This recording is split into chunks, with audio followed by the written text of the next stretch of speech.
Good morning, guys. I'm here with this adorable guy. This is Mishka Feodor, my little teddy bear. I am on again this morning, actually at the request of a dear friend in the community. I'm not going to mention who just because, I don't know whether this is a private request or not, but it's definitely something that I'm sure will be of interest to more than one person. So we're here in, I don't think this is going to make a difference. I'm going to shut off my daylight bulb. So now he is purely in natural light. I do have one more window that I can open the shades on. And that will provide light from behind as well, so you can see his hair color and everything. But so I'm here to do a review on the paint work for little Mr. Mishka. So I will start by sharing again the information about the artist, and then we'll just kind of review everything. So the paintwork and the rooting I'll talk about as far as I know. And then also there were some questions about the technique. So I'm going to share what I know, and we'll go from there. All right, so we will start by reviewing the artist information for this little guy, and you can see I did put him on sort of a neutral background. It is this white gauzy thing that he came with, but you can still see the boppy through it, but at least there's not a pattern, so it'll be easier to look at him. So this little bear was painted by Darya Krylova. She does have a Facebook page where you can find her. I will again include her name in the description down below. She does have an Instagram, but it doesn't look like she is very active on Instagram. So Facebook posting and Facebook Messenger are definitely the best way to find her and see her work and look at pictures of her past work and such. And so we're going to take a look at his work, his details once again, but more of the perspective of his painting and his rooting and his texture and skin quality, instead of reviewing so much of the sculpt itself, which is what my details video sort of focused on. So I'm going to move a little bit closer.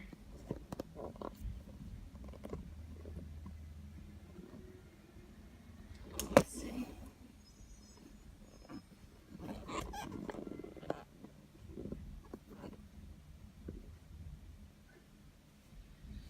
Okay.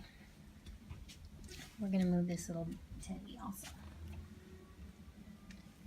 Okay, so we'll start from the top and work down. So first and most obviously gorgeous is his hair. So I am not aware of what type of mohair this is. I do know that it is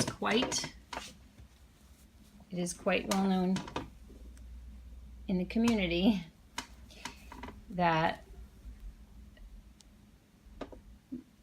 many Russian artists seem to have a well-kept secret on the type of mohair that they use. It's incredibly soft. It doesn't tangle. It's shiny. The not tangling is, of course, my most exciting piece of it, because I do have Delta Dawn on Niklaus, and Brewster also was rooted with Delta Dawn, and that hair is so fine and so soft. However, it does have the challenge of matting. Comes out, but it tangles very, very easily. So I really love his hair.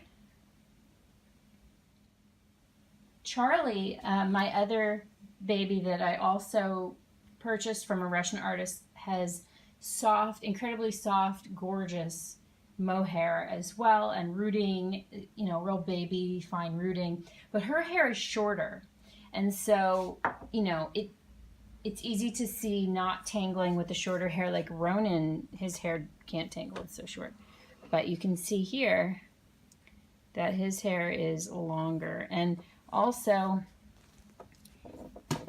I mean, I'm going to say he's mono-rooted. I mean, you cannot see where the hair, you cannot see the holes, you know, where the hair's been rooted. So anyhow, okay. So I'll go over his features of his face first, and then we'll talk about his you know, the overall technique. I'm going to take the camera down too.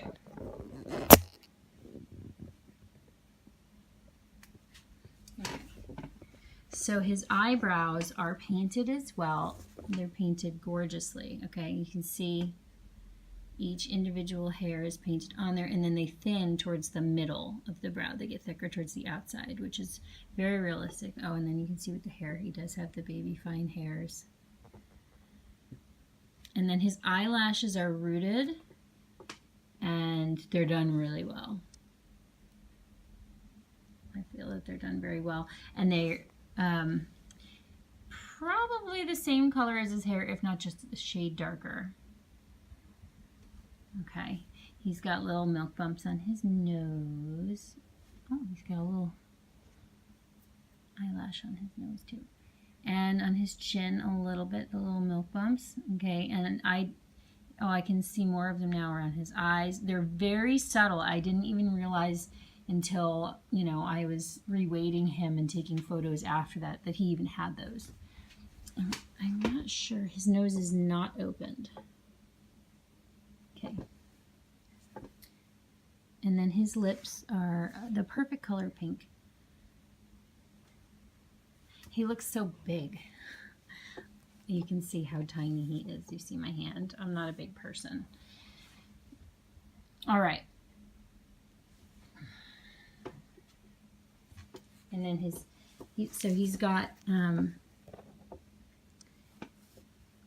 little blemishes. You can see the veining through the thin skin of his forehead.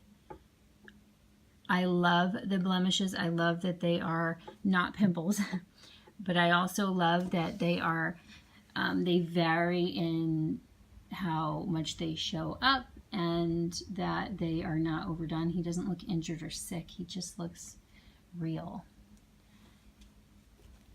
And then he's got like, just in varying places. The creasing is very well done and not overdone.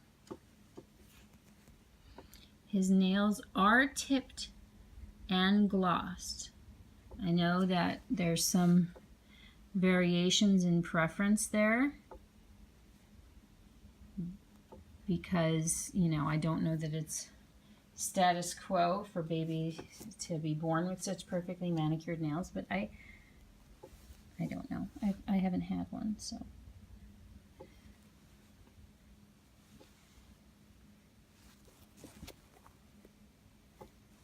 He's got very fine mottling.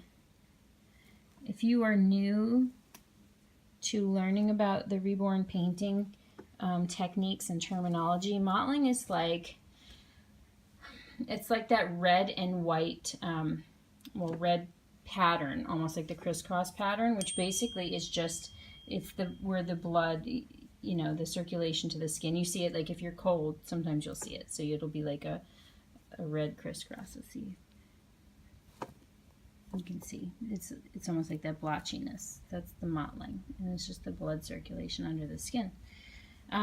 Creasing is, of course, so you see he has these rolls here. So the artist gets in there with a brush and adds pinkness and shading and stuff so that it's not just plain vinyl.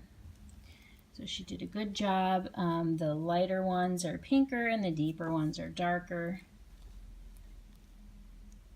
I love, see, okay, you can see the mottling very well there. Okay. His feet are very smooth on this sculpt, so there's not a whole lot of creasing. And she was appropriately delicate there, I think. Okay. I will say that I notice a consistency between,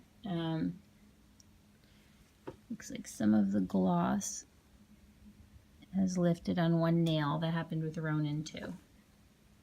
Okay, so I've noticed a consistency between Charlie and Mishka, my two babies, both done by Russian artists. Now, I only have these two.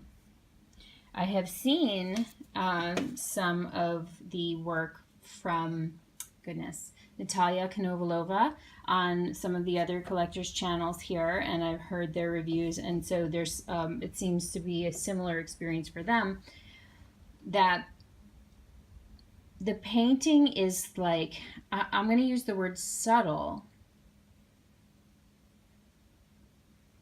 if that makes sense. At first glance, it doesn't look like a lot of depth, even more so with Charlie. She's very, very fair. But then the light will hit a certain way, and then you see all of this depth. There's like, you know, layers of veins and mottling and things that you don't see straight on. And so it's like not overdone, but not underdone, but it's subtle. That's what I'm going to say. Subtle, but so much life. That's my review. Is the painting technique is subtle, but there's so much life there. And it's just like, it picks up. Now, let me talk about some of the techniques that are a little bit more unique with this guy, or different, unique for me. And I also do want to reiterate that my, you know, subtle review is specific to these dolls. I have, of course, seen work from artists from the same country that are very deep in rich colors, reds, and you know, the blushing and the capillaries and the purple tones and all of that are very, very rich. And that, to me, that is just like the ultimate. That's so, so gorgeous. If you watch Katie over at My Little World, her little Catherine Jane, she is the gorgeous, long sold out Quinlan from Laura Lee Eagles. And that baby's color, I mean, to me, that baby is like the most gorgeous baby I have seen. And I did meet her in person, so she's every bit as gorgeous in person, if you're wondering, as she is on video and in pictures. And I held her, and even up close. So she's beautiful and lifelike and everything. All right. So the first question that I received about his texturing, because I mentioned glistening and dewy and shininess and stuff in my first video when I opened him up. So let me talk about that. All right, so the first question that I received was about his dewy skin. I said a couple times that he had that dewy skin, and so I want to talk about what that is, what I know about it, and what it looks like in person, and hopefully you can see here on the camera. I didn't really know what that was until I had been watching videos for a while, both, you know, painting technique videos and then also reviews of babies that other collectors had in their collections. And what I first heard was that this was something that was a little more common amongst Russian artists, that it became like a very, very commonplace practice to use that dewy skin look, finish on their dolls.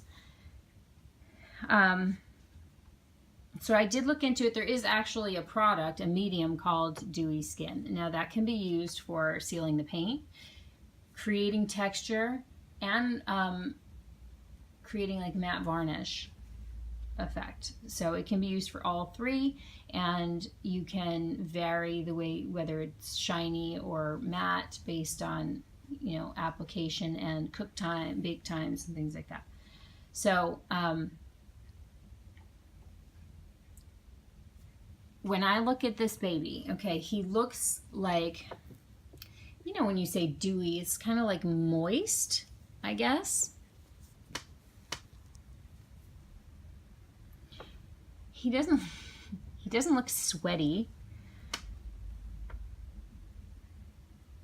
He's just glistening a little bit.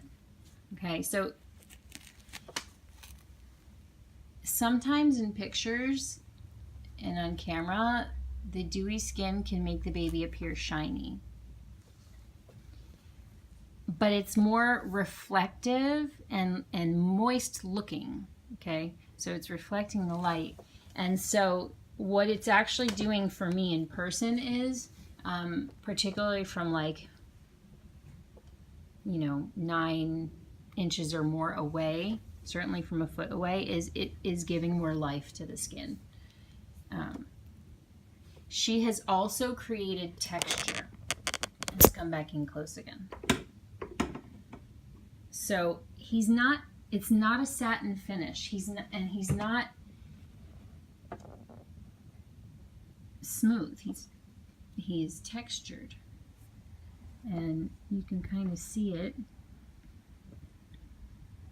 Texture is created with the use of thinning medium, you know, and or varnish. So that it's not smooth vinyl, it gives the appearance of skin. And then when you touch it, they're not just smooth vinyl. It's not bumpy, but I guess that's the closest I could say. Now you see in this lighting how like he looks almost glittery and shiny. So when you're filming with a camera, you know, the lens has the capability of interpreting colors and shadows and lighting in a certain way, and you can see it's constantly adjusting. So what you see with your eye that processes the information differently is not always the same as what is actually coming through when it's recorded, and I'm sure you guys have experienced that. But anyway, you can see the texture and that dewy quality. So again, it gives life. Like he just seems very newly born, you know, newly born. Like he might even have had something applied, oil applied after he was, you know, cleaned up or something. The other thing that I wanted to point out is not on any of my other dolls in the way that it is on this doll. So gloss, of course, is used on the nails by a lot of artists to create the shine, and also, see if I can pick it up, around the eyes to create moisture and like maybe a little bit of tearing. Sometimes it's used around the nose or even on the lips to give spit bubbles or what have you. So it's a clear gloss. I know that he's got some on the outside corner of this eye, but I'm leaning in front of the light so you can kind of see it. Yeah. She has also used it in the creasing on the limbs in some spots. So like the palm of this hand, you see it in there? And in his knees. You see that? And I know that I saw some on, see, like under the toe there. It's not everywhere. It's not every crease. And what that tells me is, see the texture? What that tells me is that she selected where to place it for a reason. She intentionally used that. It wasn't like a misuse of a product. So I'm still pondering that. It makes me feel like he's freshly bathed and oiled up, and that's how he's so new, you know? That's how I feel with him.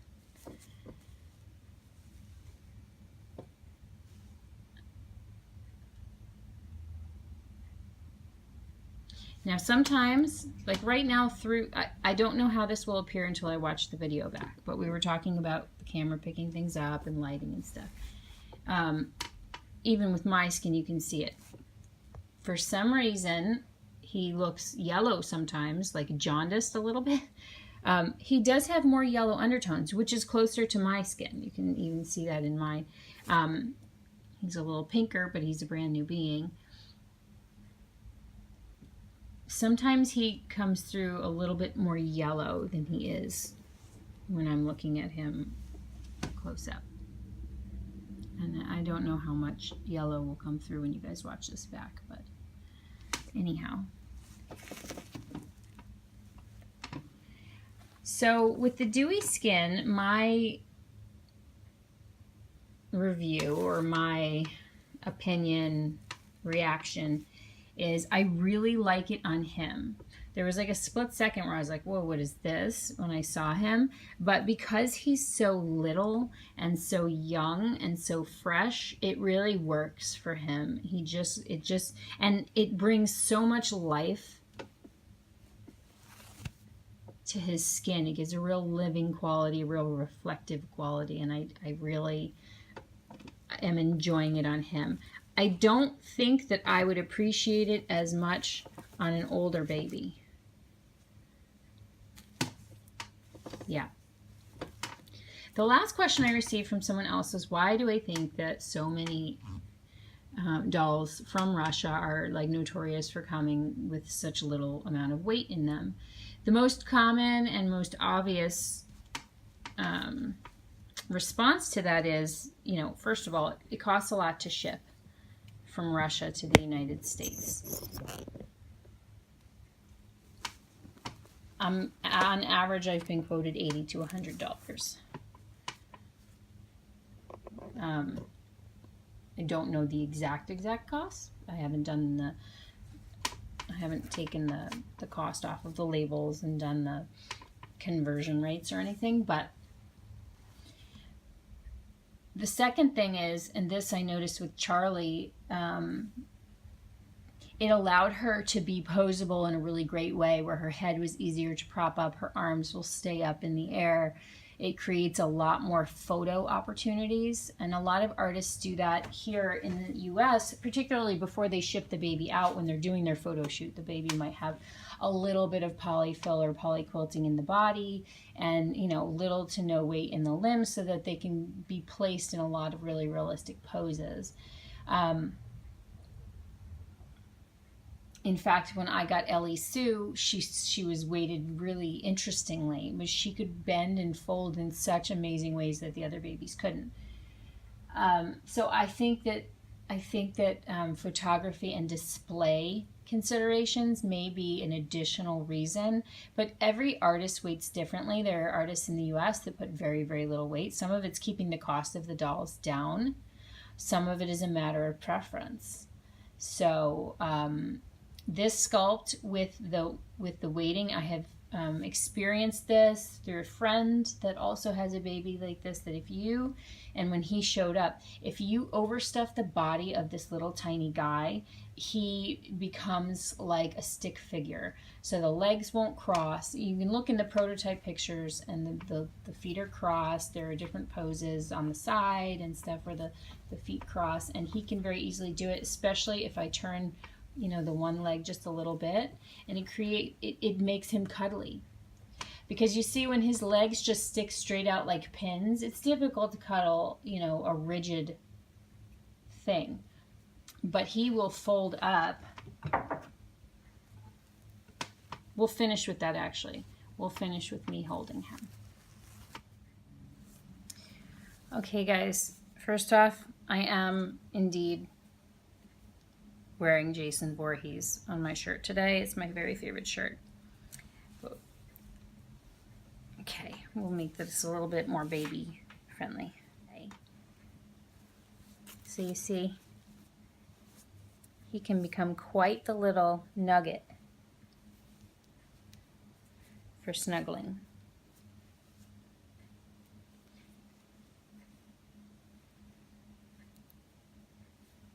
He folds right up like a little peanut. And these straight legs don't feel so straight because they cross over each other.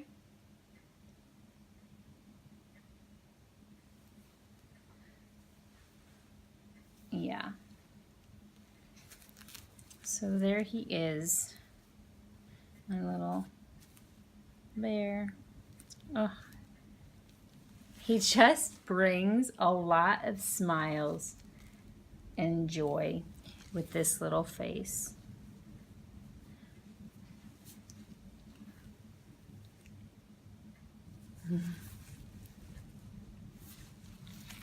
And his profile and his top view, everything's wonderful with this little guy. So I hesitate to say I recommend this artist's work because every doll is different and everybody's taste is different, but I can tell you that I would purchase from her again. I would definitely get another baby from this artist. To me, he was the perfect marriage of wow factor, adorable factor, photogenic, that special magic something, that je ne sais quoi, that once you have it, you sort of don't want to settle for anything less. And kind artist, very, very kind artist, but professional and very reasonable price. So it's like, it worked out really, really great. So I hope that that shed some light on the interest that there's been in the technique, and I know there's probably a lot of videos out there from collectors who've got more experience with a variety of artists from different countries, but for those that haven't found those yet, hopefully this answers some questions. 2 final announcements. One, can you see his little ankle bone? It's so great on this sculpt, that little, I forget what that bone is called. And the other thing is there's a slight correction. It's been corrected in all my descriptions and titles, but in his box opening, when I put his name up on the screen, I had selected to spell Mishka with a C, M-I-S-C-H-K-A, for 2 reasons. One, for me that felt a little bit more masculine, and 2, it was less common. It didn't pop up on Google or anything unless I specifically spelled it out, and then it was like a 1 or 2. But what Google failed to share with me was that the way that it's used in Eastern Europe is the insertion of that C designates it as a feminine. So if he was a girl, then that C would make it clear that it was feminine. So the proper spelling is M-I-S-H-K-A, Mishka, because he is most definitely a boy. All right, guys, so the camera had run out of battery, so we're going to go ahead and wrap it up here. I wanted to thank you guys for coming by and spending your time with me, and for all of the awesome appreciation that we have gotten for this little guy. I'm sure that we will be back on soon, and you will get to see Charlie and Niklaus in those next videos, because they are still definitely the heart of my collection. Okay, bye for now.